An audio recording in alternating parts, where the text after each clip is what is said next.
Welcome to the lecture series on digital communication. In the previous lecture, we have studied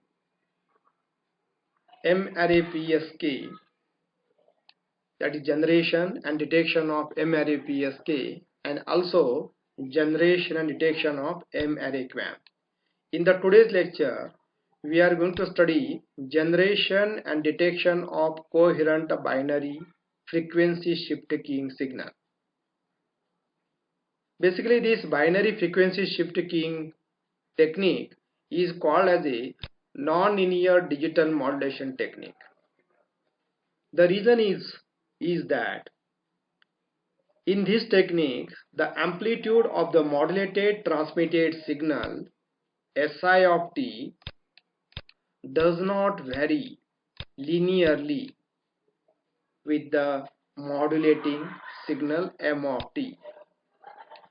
So, in binary FSK, the amplitude of the modulated transmitted signal SI of t does not vary linearly with the modulating signal M of t. That's why coherent binary frequency shift keying is a kind of a non-linear digital modulation technique. The other example of non-linear digital modulation technique is minimum shift keying, whereas binary PSK, QPSK, differential phase shift keying, M-array PSK and M-array QAM all are linear modulation techniques, because in this modulation technique the amplitude of the modulated transmitted signal SI of t vary linearly with the modulating signal M of t.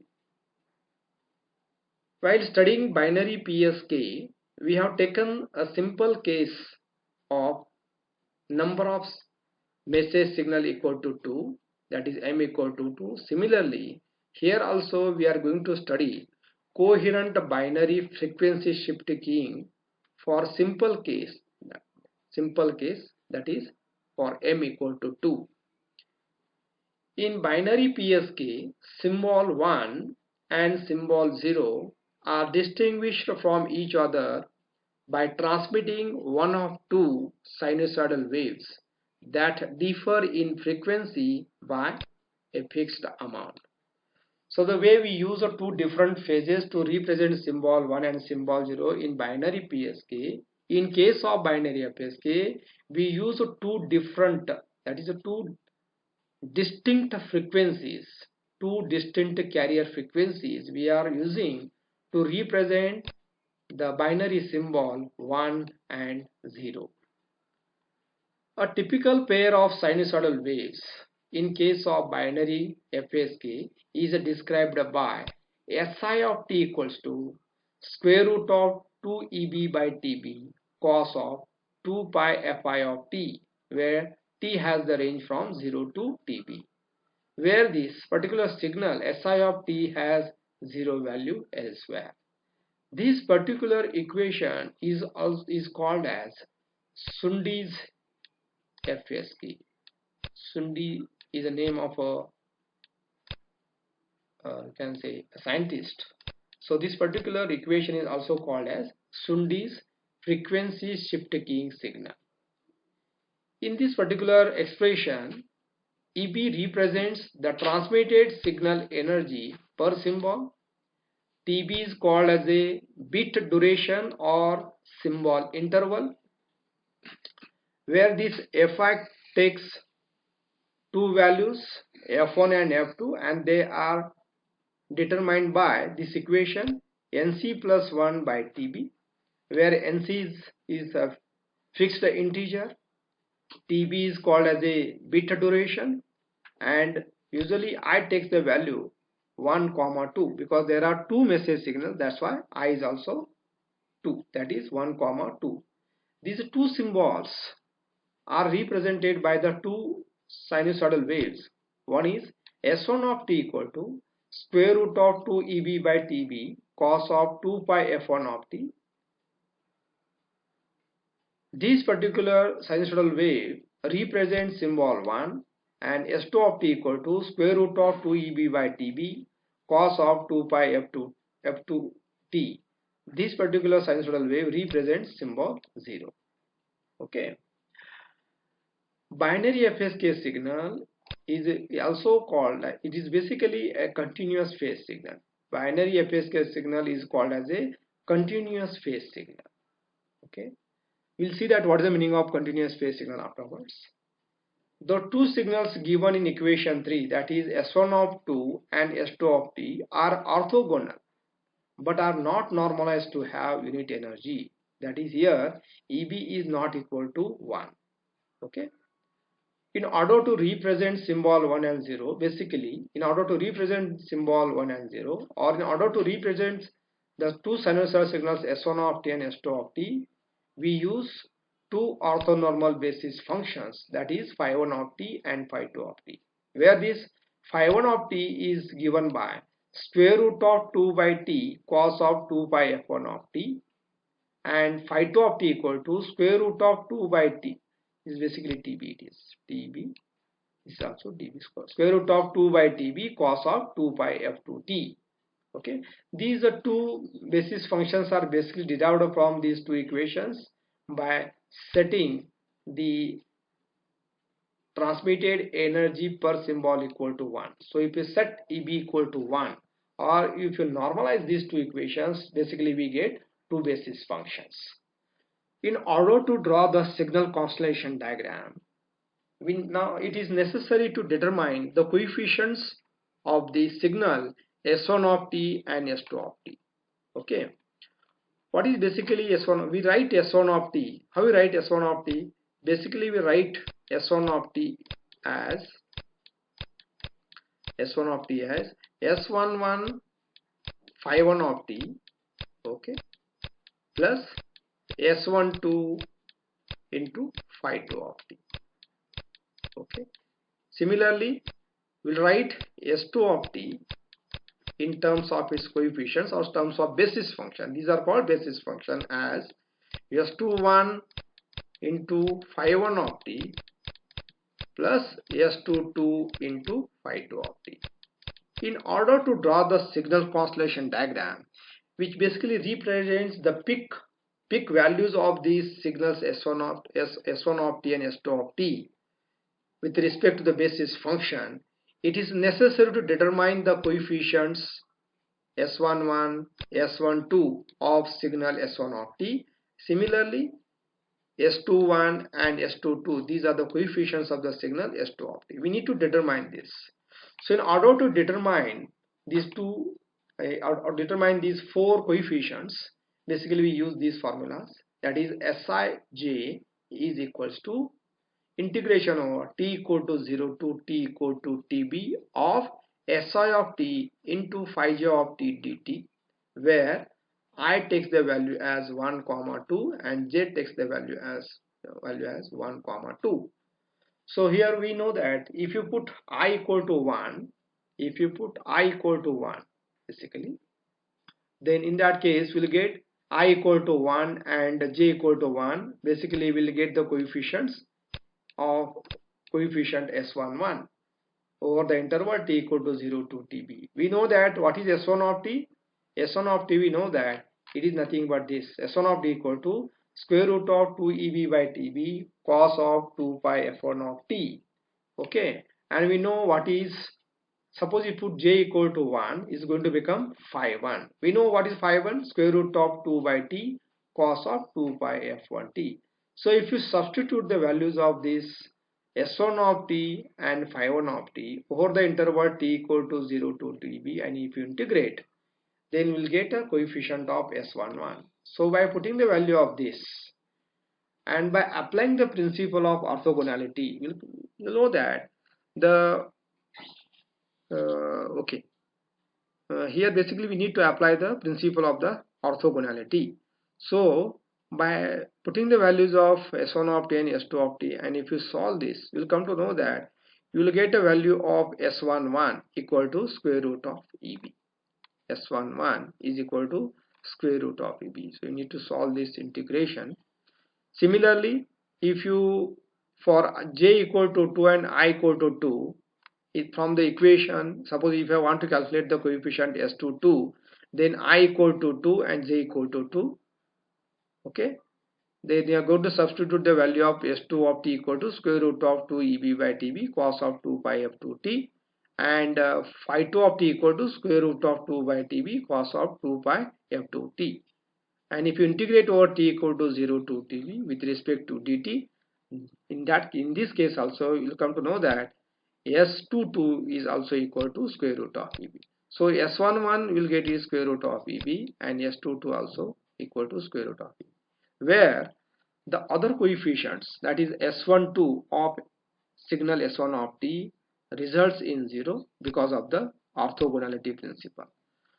As per the orthogonality principle, what happens if there is a match, means if I equal to 1, j equal to 1, it is called as a match. In that case, the result is always non-zero. Whereas if there is a mismatch, that is I equal to 1 and j equal to 2, in this case always the product of s1 of t into phi 2 of t results in 0. By that we'll get s12 equal to 0 and s21 is also equal to 0. Okay, thus in general we can say that si of j equal to square root of eb if I is equal to j, and is equal to 0 if I is not equal to j. Thus, unlike BPSK, BFSK is characterized by having a signal space diagram that is a two-dimensional with the two message points. Okay, with the two message points. So you can see that in the signal space diagram, basically on the x-axis we represent the basis function phi1, and y-axis we represent the second basis function phi2. Always the basis functions are perpendicular to each other. On the phi1 axis, basically we'll represent the coefficients of this signal s1 of t. We know that the coefficient of this signal s1 of t is, that is the coefficient s11 is having value equal to square root of eb, and the coefficient s12 is having value equal to 0. So on the basis function phi1, we'll get this message point s1 having coordinates s11 is equal to square root of eb and s12 equal to 0. So square root of eb comma 0. Similarly, the coefficients of the signal s2 of t is represented on the second basis function phi2, as we know the coordinates of s2 of t, that is s21, the coefficient s21 has value equal to 0 and the coefficient s22 has value equal to square root of eb. So on the phi2 axis we'll have the coefficient of s2 of t as 0 comma square root of eb. If you join these 2 points, then it always represents the Euclidean distance between these two message points s1 of t and s2 of t. It is given by modulus of s1 minus s2 or norm of s1 minus s2. So we will get value equal to square root of 2eb. So the distance between the two message points is equal to square root of 2eb. Okay. Now we want to decide about the decision boundaries of these two message points. What is the decision boundary is all about? Decision boundary is nothing but if the two symbols are equiprobable, the probability that symbol 1 is sent or the probability that symbol s2 is sent is always equal to 1 by 2. Means they are equiprobable. In such cases, the decision boundary is a straight line passing through origin and midpoint of the line joining the 2 points s1 and s2. So the decision boundary will be nothing but a straight line which is passing through origin, and is nothing but a line, it's also passing through the midpoint of the line joining the two message points. So this is basically a decision boundary. Out of this particular region, this region belongs to the message point s2, and this particular region belongs to message point s1. Means this region belongs to, you can say, the symbol 0, and region z1 belongs to symbol 1. Okay. So let Z1, and we are going to call these regions as Z1 and Z2. These are nothing but decision regions of message points S1 and S2 respectively. Now let us see how to generate the binary FSK signal. Okay, the input is usually binary in the form of ones and zeros. So here I take an example as I am giving input as 1011. Here the type of encoder used is unipolar encoder. Instead of a polar encoder, here we are going to use unipolar encoder. It means in case of unipolar encoder, symbol 1 is represented by a pulse. Symbol 1 is represented by a pulse having a particular amplitude, and symbol 0 is represented by a 0 volt. Okay, symbol 1 is represented by you can say a particular amplitude, and symbol 0 is represented by 0 volt. You can say a pulse having 0 volt. So 1 and 0, this is how basically it is represented here.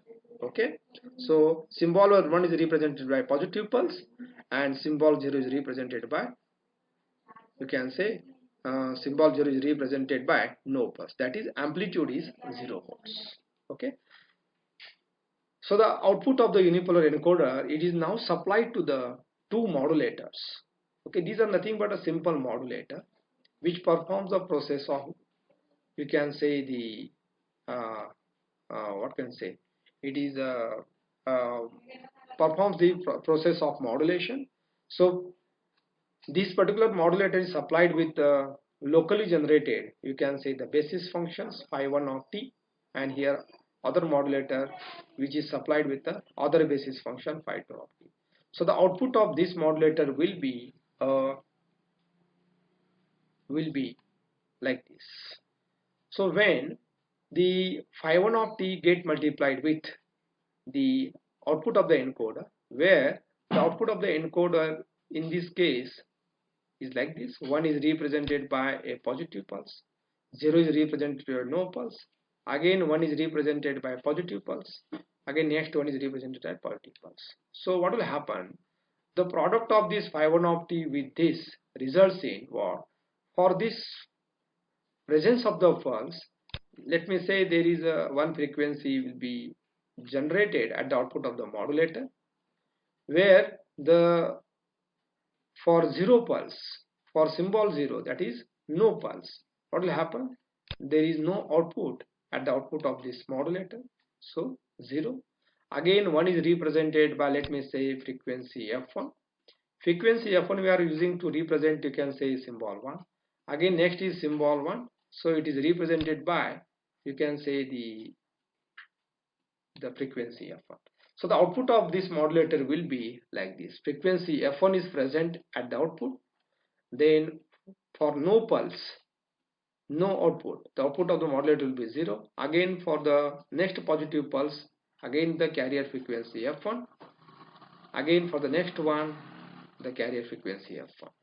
Okay, this is how basically this is a continuous phase signal. There is no change in, you can see that for this one, let me say I am representing symbol 1 by, you can say, the, you can say, 2 cycles.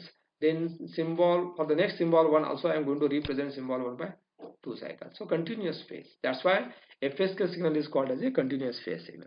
Whereas if you see at the denominator,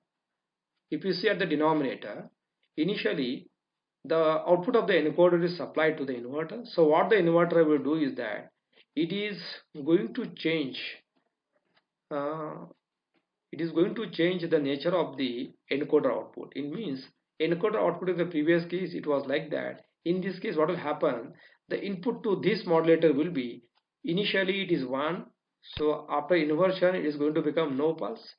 Next is there is a 0, so 0 get inverted, so it's going to become 1.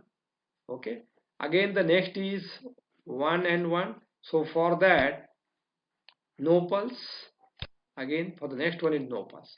This is the input we are supplying to the second modulator, that is at the, you can say, bottom side. So what is the output of this modulator? The output of this modulator is what? This phi2 multiplied by 0, this results in 0. Phi2 multiplied by this This results in what? The pulse will be, the signal will be present at the output of the modulator. It will be carrier frequency f2. In this case, it is a carrier frequency f2. Again, there is a no pulse, so 0. Again, there is no pulse, 0. So this is the output of the second modulator. Basically, you can look towards this transmitter diagram as a combination of two ASK transmitters. This is the upper part going to represent one ASK transmitter, and the bottom part is going to represent another ASK transmitter. So output of the upper modulator will be a frequency f1 along with no signal, okay, and the bottom modulator output will be frequency f2 along with a no signal.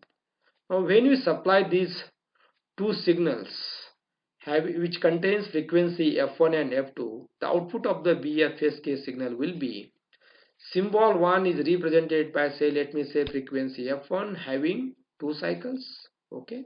So this is what f1 plus this, so f1 plus 0 means f1 only. Let me say I am representing by 2 cycles, so let me show by 2 cycles.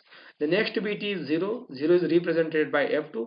Let me say I am representing f2 or symbol 0 by only 1 cycle, so only 1 cycle. This is how. Again the next is 1 bit, so it is 1 bit or symbol 1. So this, it is here at the output of this first modulator it is f1 signal, and here at the output of the second modulator is 0 signal. So f1 plus 0 means again here f1 is present 2 cycles, like this way. Again the next bit is 1, so 1 plus 0, again here f1 signal is present.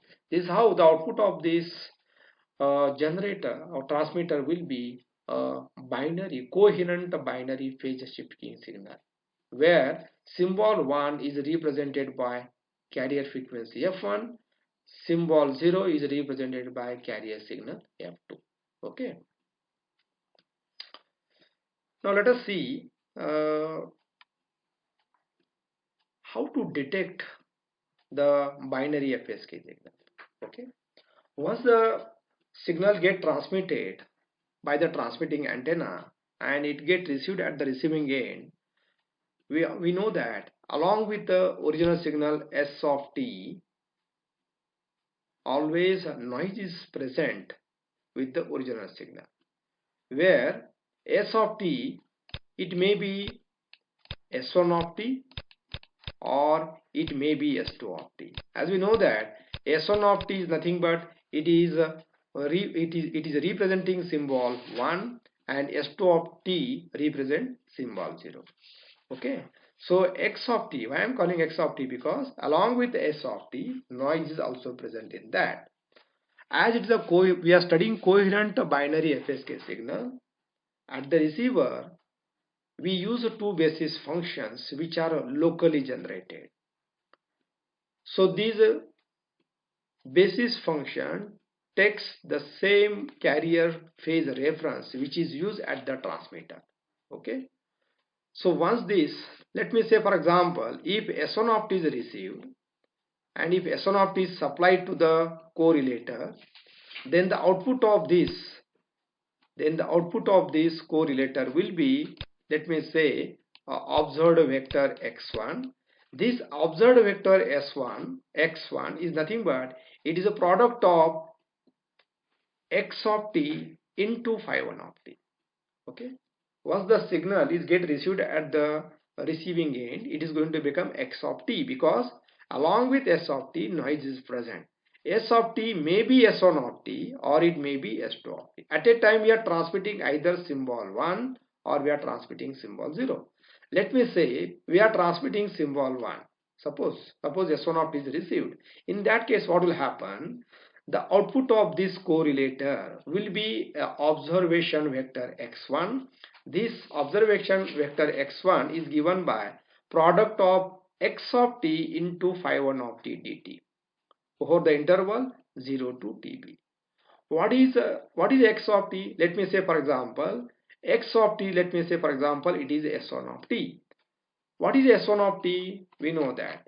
What is s1 of t? S1 of t is nothing but we know that S1 of t is nothing but it is a square root of 2 EB by TB cos of 2 pi F1 of t. Okay, so product of this, or we can say that, so the product of this S1 of t multiplied by, you can say, phi 1 of t, this results in square root of EB only. This results in square root of EB only, because by applying the orthogonality principle we come to know that S1 of t multiplied by phi 1 of t, as we are using the basis function which are orthonormal basis function, as per the orthogonality principle, if the signals are matching, then the result will be 1. If the signals are not matching, the result is always 0. So S1 of t multiplied by phi 1 of t, the result of this will be square root of EB. Whereas, so the upper correlator output will be is equal to square root of EB. Whereas the bottom correlator output results in what? So the bottom correlator output is nothing but, let me say, it is observation vector x2. This x2 is nothing but product of x of t into phi 2 of t dt. What is x of t? We assumed that we have received a signal s1 of t. So product of s1 of t into phi 2 of t dt over the interval 0 to tb always results in 0 by the orthogonality principle. So we always choose the orthonormal basis function in such a way that if they matches, they match perfectly. If they will not match, then the result is always 0. So the meaning of the matching is what? That is S1 of t into phi 1 of t, result is 1. Whereas S1 of t into phi 2 of t, result is 0. Okay. This is how basically here, when you assume that the received signal is S1 of t, the output of the upper correlator is a square root of EB, and the output of the bottom correlator is equal to 0. Now the next case, consider that if the received signal is S2 of t, in that case the output of this upper correlator results in 0, because in case if the received signal is S2 of t, then what is x1? X1 is nothing but it is equal to product of S2 of t into phi 1 of t. So as per the orthogonality principle, the output of the upper correlator will be 0, whereas the bottom correlator, here in this case, what will happen? The observation vector x2 is equal to x of t into phi 2 of t dt, where if you assume that x of t equal to S2 of t, so S2 of t into phi 2 of t always results in 1. Okay. So this x1 and x2, we are considering that these are the random variables. Let us assume one more random variable called as y. Okay, what is this y? Y is nothing but it is basically difference between the two random variables x1 and x2. So y equal to is a difference. It's basically difference between the two random variables x1 and x2. Okay. So this y results in either square root of EB, or y will be equal to minus square root of EB. Okay. So let us consider how we get these values, these two values. Suppose in case whenever we assume that the received signal is S1 of t, in that case the value of x1 is equal to square root of EB. This is already I told. How you have got square root of EB? Because in case when the received signal is S1 of t, then the observation vector x1 will be equal to integration over 0 to tb of this x of t, you replace it by S1 of t. S1 of t into phi 1 of t dt. So if you integrated this S1 of t into phi 1 of t over the interval 0 to tb, you will come to know that this results in plus square root of EB.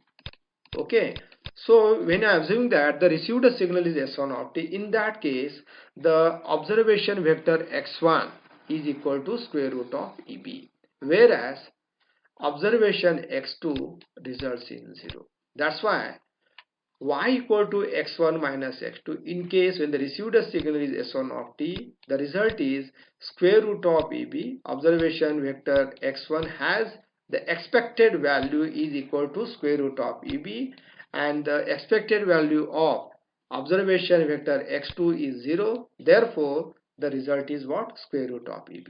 Similarly, when you assume that the received signal is S2 of t, in that case the upper correlator, the you can say that the expected value of the x1 is equal to 0, and the expected value of the bottom correlator is equal to square root of EB.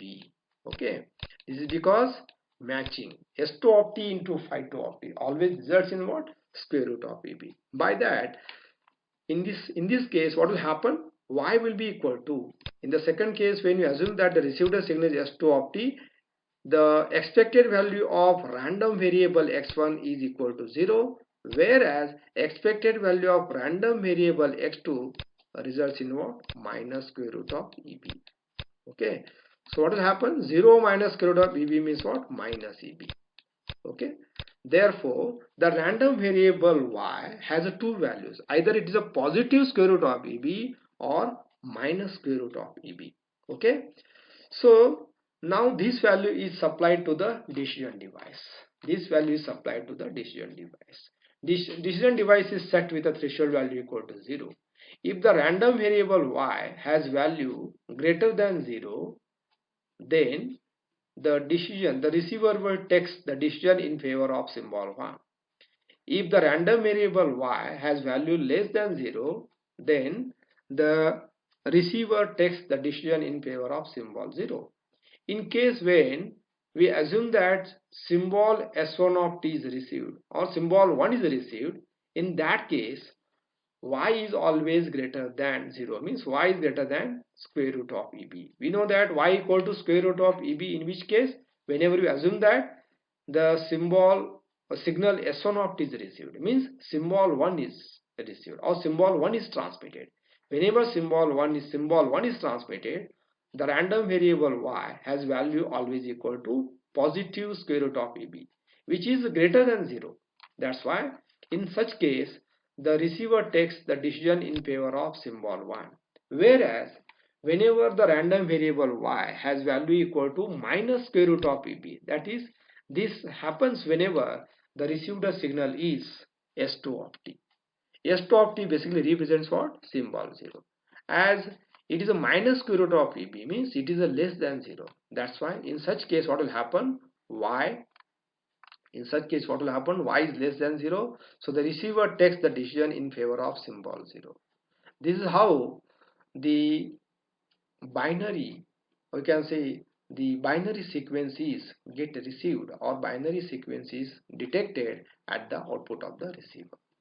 Okay, this is called the detection of the binary FSK signal. In case of binary PSK, we know that two kinds of decision errors are always happening, or two kinds of decision error occurs. In case of binary PSK also, there are two different kinds of errors are going to occur. Let us suppose that signal S1 of t or symbol 1 was transmitted and the corresponding received signal corrupted by additive white Gaussian noise be x of t. Okay, means x of t equal to what? Received signal, we are assuming that x of t equal to, it is S1 of t plus W of t. Always the error will occur because of the presence of the noise. If due to noise on the channel, the samples x1 and x2 are such that x1 is less than x2. Okay, actually x1 should be greater than x2 in order to detect the symbol 1. But suppose if because of the noise x1 is less than x2, Now an error occur because our decision is in favor of symbol 0 instead of symbol 1. Whenever x1 is less than x2 means what? X1 is less than x2 means what? It is a negative. Okay, x1 is also negative because x2 is minus square root of bb. If x1 is less than x2 means what? It is also negative only. In that case, the receiver takes the decision in favor of symbol 0. Actually, we are transmitted symbol 1, but because of the presence of the noise, the receiver is taking decision in favor of symbol 0. This is because x1 is less than x2. Similarly, in case suppose you are transmitted symbol 0, but x1 is greater than x2. Because of the noise, what will happen? Alternate suppose, let us suppose that signal x2 of t was transmitted. If due to noise on the channel, the x1 and x2 are such that x1 is greater than x2. Actually, for the whenever we receive the signal s2 of t, x1 is equal to 0 and x2 is equal to minus square root of eb. Okay, so but here what is happening? Because of the presence of the noise, what is happening is x1 is becoming greater than x2. In such case, what will happen? The decision is taken in favor of what? Symbol 1. X1 greater than x2 means what? The result is positive. The result should be actually negative to detect as symbol 0. But here what is happening? The x1 is greater than x2 means result is positive. That's why the decision is taken in favor of symbol 1. Okay, instead of symbol 0. This is an error. So these are two different kinds of errors are also going to occur because of the presence of the noise. Because of the presence of the noise, the random variable, you can say x1 and x2 values will get affected, or the expected value of the random variable x1 and x2 will change, and therefore the decision, the receiver's decision in favor of symbol 1 and in favor of symbol 0 will not happen correctly, and this is called the decision errors. We'll see in the next lecture. We are going to study the probability of symbol error of a binary FSK signal.